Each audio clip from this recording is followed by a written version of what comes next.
হ্যাঁ, হতো তো বটেই। আজকের মাঠের নায়ক প্রাঞ্জল। আমাদের বহু মানুষ আপত্তি করছিল প্রাঞ্জলকে নিতে। আমার মনে হয় প্রাঞ্জল বহু বড় রেফারি, কিন্তু ও ঠিক বড় ম্যাচটা টেম্পারমেন্ট নিতে পারে না। হয়তো আমি বলছি না ইন্টেনশনালি কিছু করেছে, হয়তো নিতে পারে না। ভবিষ্যতে এটা আমাদের ভাবতে হবে, আমার ক্লাবও ভাববো, আইএফএর সাথে কথা বলবো। খুব কঠোরভাবে রেফারিং করিয়েছে, হয়তো অক্ষমতা এটাই প্রকাশ পেয়েছে। টিম ভালো খেলেছে, আরও ভালো খেলতে হবে।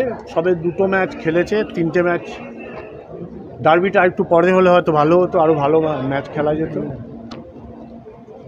আমরা আস্তে আস্তে ইমপ্রুভ করবো। আমাদের প্রচুর ছেলে আছে, আরও 15-20টা ছেলে আছে যারা আস্তে আস্তে লাইনে আসবে। এখান থেকে আমাদের সিনিয়র টিমে নিতে হবে, এই পরিকল্পনা আছে। হোপফুলি এবছরও আমরা 2-3টে ছেলেকে নিতে পারবো। হ্যাঁ, ও ছেলেটাকে নিয়ে দিল না, গোকুলাম ছাড়িনি, চেষ্টা করেছিলাম আমরা। না, ওটা তো দিল্লি এফসি ভার্সেস মোহনবাগান, ওখানে তো আমাদের কী করার আছে? এই দুটো ক্লাবের লড়াই, দেখা যাক ওই ক্লাবের লড়াই কে যেতে। শুধু ওরা বলতে পারবে, মোহনবাগান বলতে পারবে আর দিল্লি বলতে পারবে।